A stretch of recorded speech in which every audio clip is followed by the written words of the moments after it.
Let's be honest for a moment. Most financial advice you hear on TV, in articles, or from friends at casual get togethers sounds practical and responsible. Work hard, save part of your income, diversify, buy a house. Follow those steps, and it feels like you're doing everything right. But here's the uncomfortable truth: those rules aren't designed to move you forward, they're designed to keep you stable. They give you the feeling of progress while quietly keeping you in the same position year after year. You're participating in the system, but you're not the one it's built to reward. That's because two sets of rules are operating at the same time. The first set is public. They're taught early, repeated often, and are easy to agree with. They're safe, predictable, and socially approved. And they quietly place a ceiling on how far most people ever go. Then there's a second set, quiet rules, rarely said out loud. Talked about behind closed doors, not on morning shows. These rules are uncomfortable. They challenge the habits people take for granted, and they often sound wrong to anyone who's spent years following the public playbook. I'm Alex. Today, I'm going to pull back the curtain on the quiet rules that powerful investors follow. Not to impress anyone, but to stay in control. Here's the promise most people never hear. When you understand these quiet rules, money stops feeling chaotic. Decisions become calmer and more deliberate. You react less and choose more. You make fewer moves, but better ones. And over time, you stop chasing what looks impressive and start building what actually holds up. And this isn't about getting rich fast. It's about removing pressure, about knowing which mistakes matter and which noise can be ignored. While most people focus on being smart, these rules focus on avoiding fragility. While others chase opportunities, they quietly say no and wait. We start with the rule that decides whether your financial life is driven by outside pressure or by calm internal clarity. Rule number 1, the inner scorecard, psychological independence. External approval is one of the most expensive habits in money. It pushes people to buy things early, sell things late, and explain decisions they should never have to explain. You see it in real life all the time. Someone upgrades a car right after a promotion, not because the old one failed, but because coworkers now expect something nicer. Another person sells a solid investment after a year because it looks boring compared to whatever is trending online. The inner scorecard flips that pressure. Instead of asking, "How does this look?" the question becomes, "Is this actually right?" That single shift changes behavior fast. It makes it easier to live below your means even when income rises. It makes it easier to hold cash when everyone else feels fully invested. And it makes it possible to wait while others rush. There's a reason this matters financially. Markets reward decisions that feel uncomfortable at the time, buying when headlines are negative, holding when nothing is happening, not upgrading lifestyle just because income temporarily spikes. The outer scorecard punishes those choices socially. The inner scorecard protects them. Here's the quiet tension most people don't notice. The same choices that build long-term wealth often look cheap, slow, or outdated in the short term. That creates pressure to fix something that isn't broken. Once you start managing your finances to impress people who don't pay your bills or share your risks, your downside quietly increases. The inner scorecard removes that fragility. You stop needing applause to stay consistent, and you stop confusing motion with progress. And once decisions are anchored to your own standards, not public reaction, something interesting happens. Patience stops feeling like sacrifice and starts feeling like control. Rule number 2, knowing who the sucker is. Every market has a winner and a loser, but the difference isn't effort, it's position. If you don't know where your edge is, the market will find it for you and charge tuition fast. That's why two people can work just as hard, follow the same headlines, and end up with completely different outcomes. Look at how this plays out in real life. One person jumps into options trading after watching a few clips online, competing against professionals with faster data, better models, and lower costs. Another throws money into a hot sector they don't understand because a coworker doubled their account last year. In both cases, the problem isn't risk. It's misjudging the game being played. This rule forces an uncomfortable question. Why should you win here? Not, can this go up? But what advantage do I actually have? Time, knowledge, patience, cost structure. If none of those tilt in your favor, you're not investing. You're volunteering liquidity. The smartest players are surprisingly narrow. They openly admit what they don't understand and walk away without regret. That's not humility for show. It's self-preservation. Markets don't punish ignorance once. They punish it repeatedly until capital is gone or confidence breaks. Here's the part most people miss. Staying inside your circle of competence doesn't mean staying small. It means staying alive long enough to let compounding work. You don't need to understand everything. You don't need to play every game. You only need to avoid the ones where someone else has a structural advantage over you. Once you internalize that, envy fades, trends lose their grip, and when something truly fits your edge, you'll recognize it, not because everyone's talking about it, but because it finally makes sense to you. Rule number 3, the cult of inversion, how not to lose. Most people ask the wrong question about money. They ask, how do I get rich? That sounds reasonable, but it quietly pushes them towards speed, risk, and cleverness. The inversion is simpler and far more powerful. How do I avoid blowing myself up? Once you flip the question, behavior changes immediately. Start with the math most people ignore. Lose 50% of your money, and you need a 100% gain just to get back to even. Lose 80%, and now you're fighting for a 400% recovery. That's not motivation, it's a trap. This is why smart, hardworking people can spend a decade just digging out of one bad decision they didn't need to make. You see inversion at work in everyday situations. Someone stretches for a house payment that only works if bonuses stay high and rates never move. Not another uses leverage because returns look too slow otherwise. Everything feels fine until one variable shifts. Job loss, market drop, refinancing window closes. The damage doesn't come from being unlucky. It comes from building a structure with no margin for error. Inversion focuses on removing those failure points first. Avoid leverage that can force selling. Avoid businesses or investments you can't explain in plain language. Avoid decisions that only work if everything goes right. This isn't pessimism, it's engineering. Here's the quiet advantage. You don't need to be brilliant to win. You just need to avoid a handful of mistakes that permanently remove you from the game. While others chase upside and accept hidden fragility, inversion keeps you standing when cycles turn. And when survival is guaranteed, time starts working for you. Compounding doesn't need genius, it only needs you to still be there. Rule number 4, the art of doing nothing. Most financial damage doesn't come from bad ideas. It comes from too much activity, checking accounts daily, reacting to headlines, making trades just to feel productive. In real life, this shows up when someone sells a long-term holding because it's not doing anything, then buys something else that's already run up just to stay busy. Doing nothing sounds passive, but it's one of the hardest skills to learn. Markets are designed to reward motion. News updates every hour. Prices move every second. Apps make it effortless to act. And that constant invitation quietly taxes returns through bad timing, fees, and emotional mistakes. Here's the contrast most people miss. Money isn't made in buying or selling. It's made in waiting. The real work happens before the decision. Reading, thinking, filtering. Once the decision is right, the most profitable move is often to leave it alone. That feels uncomfortable because boredom looks like failure in a culture that worships hustle. You can see this in everyday investing behavior. Someone contributes steadily to a retirement account, then derails progress by jumping in and out based on short-term fear.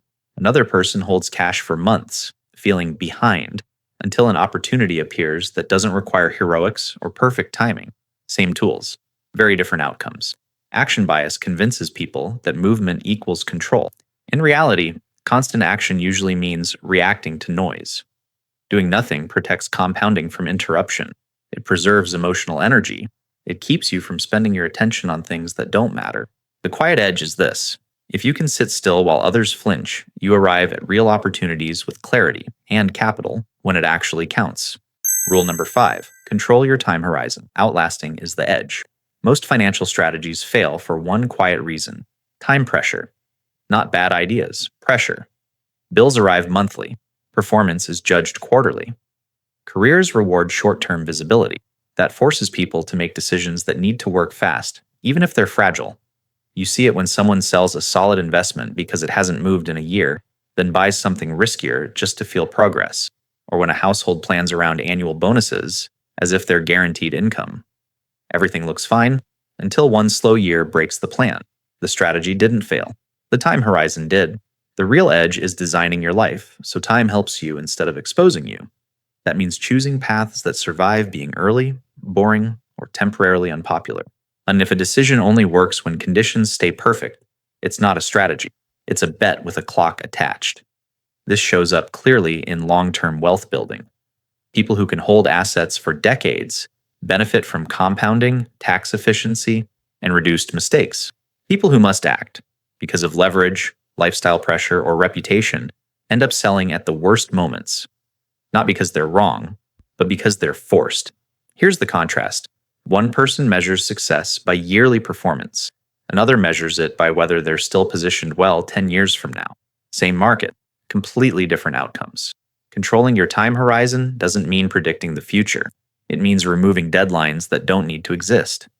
Fewer forced decisions, fewer moments where stress dictates timing, more room to let good decisions mature. When time is on your side, patience stops being a virtue and becomes a weapon. You don't need to move first. You don't need to move fast. You just need to still be standing when others are required to move and can't afford to wait. Rule number 6, ruthless subtraction. Most people think progress comes from adding more projects, more investments, more side income, more goals. In practice, that's exactly how focus gets diluted. You see it when someone has 5 decent ideas, 10 half-managed accounts, and no real momentum in any of them. Nothing is failing, but nothing is breaking through either. Ruthless subtraction flips that logic. It treats time, attention, and energy as scarce capital. The dangerous things aren't obviously bad decisions. They're the good ones. The opportunities that seem reasonable, pay a little, and quietly drain your best hours. Those are the ones that keep people busy and stuck at the same time. This shows up clearly in careers and money. Someone takes on extra work that adds income, but leaves no room to build a more scalable skill. Another spreads savings across too many strategies, none large enough to matter. Everything feels productive. Results stay average. The discipline here is uncomfortable because it requires saying no to things you like. Not just distractions you hate.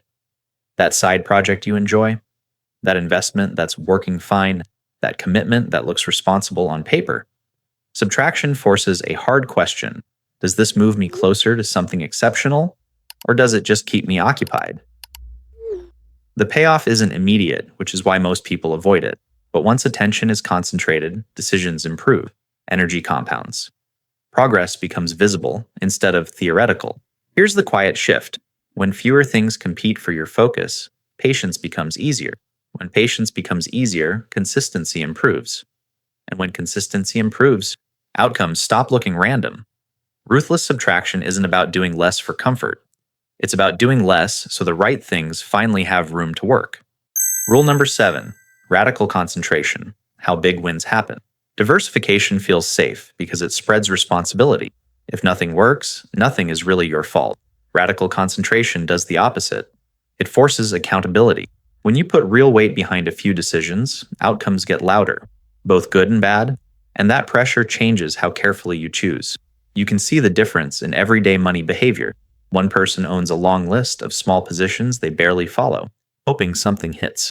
Another studies a handful of businesses or assets deeply, understands how they make money, and commits meaningful capital only when the odds are clearly tilted. Same market access, very different results. The key insight is this: concentration isn't about being reckless. It's about knowing enough to be confident. When understanding is shallow, spreading money around reduces damage. When understanding is deep, spreading money around dilutes returns. That's why the biggest gains usually come from a few decisions made well, not hundreds made casually. There's also a psychological side most people underestimate. Concentration requires long stretches of inactivity. No constant wins to talk about. No steady feedback loop. Just waiting while others stay busy. That boredom filters out people who need action to feel progress. The punch card mindset captures this perfectly. If you only had a limited number of decisions in your lifetime, you wouldn't waste them on average opportunities. You'd wait. You'd read more. You'd pass far more often than you'd act. And when the moment finally came, you wouldn't nibble. You'd commit. And here's the tension. Concentration looks risky from the outside, but it's often safer than constant movement. Fewer decisions mean fewer mistakes. Fewer mistakes mean less need to recover. Wealth rarely comes from being everywhere. It comes from being right a few times and having the courage to matter when you are. Rule number 8, reputation as ultimate leverage. Reputation is the only asset that works even when money doesn't. At higher levels of business and investing, trust becomes the real currency. When people believe your word, deals move faster, costs drop, and opportunities appear without you chasing them. When they don't, everything slows down. and friction quietly eats returns. You can see this in everyday life. A business owner with a clean track record gets flexible terms, faster approvals, and second chances when things go wrong. Another person with similar numbers but a shaky reputation needs contracts, guarantees, and constant proof. Same talent, very different leverage. The reason reputation matters financially is efficiency. Every layer of mistrust adds delay, legal cost, and emotional energy. At scale, those frictions are fatal. The fastest deals aren't the cleverest ones. They're the ones that don't require protection from each other. That speed compounds over years in ways most people never calculate. Here's the part that sounds counterintuitive. Reputation protects you more than money protects you. Capital can be lost in a bad cycle, a lawsuit, or a single mistake. A strong reputation attracts capital back. It pulls partners, credit, and information toward you when others are stuck negotiating. This rule also explains why cutting corners rarely pays long-term. A short-term win that damages trust creates a permanent tax on every future opportunity. People remember, networks remember, and that memory quietly follows you. The micro shift is simple but uncomfortable. Act as if your name is worth more than any single deal. Over time, that restraint becomes an advantage. You don't need to sell as hard. You don't need to protect as much. And when real opportunities show up, you're already on the short list, before the conversation even starts. Why almost no one executes? Knowing these rules is easy. Living them is where almost everyone breaks. Not because the ideas are complex, but because they fight human instincts that show up every single day. The need to fit in, the urge to act, the pressure to look successful before results actually exist. You see this gap everywhere. Someone understands the value of patience, then abandons it after 6 quiet months because nothing exciting is happening. Another person agrees that leverage is dangerous, then stretches anyway because this time feels different. The rules didn't fail. Execution did. The uncomfortable truth is that these principles make you look wrong for long stretches of time. Quiet when others are loud, still when others are busy, conservative when others are celebrating short-term wins. Then most people don't quit because they lose money. They quit because they lose social comfort. There's also a timing problem. The payoff for these rules is delayed, while the cost is immediate. Saying no closes doors now. Doing nothing feels unproductive now. Holding a position while headlines scream feels foolish now. The reward only shows up later, quietly, often without applause. That's why so few people cross the divide. It's not intelligence, it's tolerance for discomfort. The ability to let boredom, doubt, and silence exist without reacting. The willingness to look average today to avoid being fragile tomorrow. Here's the final contrast. The majority want results that are visible quickly. The minority build structures that survive quietly. Over time, those structures compound. Not just money, but decision quality, reputation, and emotional control. That's why execution is rare. Not because the rules are hidden, but because following them requires becoming someone most people aren't willing to be for long enough. Key takeaways. What ties these rules together isn't intelligence or access, it's structure. Each rule quietly removes a source of fragility: social pressure, forced timing, excess activity, diluted focus, hidden leverage. When those pressures disappear, decisions get simpler and outcomes get more predictable over long stretches of time. The real shift is moving from trying to look right to trying to stay durable, from chasing movement to protecting position, from adding options to subtracting distractions. Wealth in this framework isn't built by being faster or smarter than everyone else. It's built by avoiding the small, repeatable errors that compound against you. If there's one pattern to notice, it's this. The people who win quietly design their lives so fewer decisions can hurt them. Once downside is contained, and time does the heavy lifting. And when time is finally working for you, progress stops feeling dramatic and starts feeling inevitable.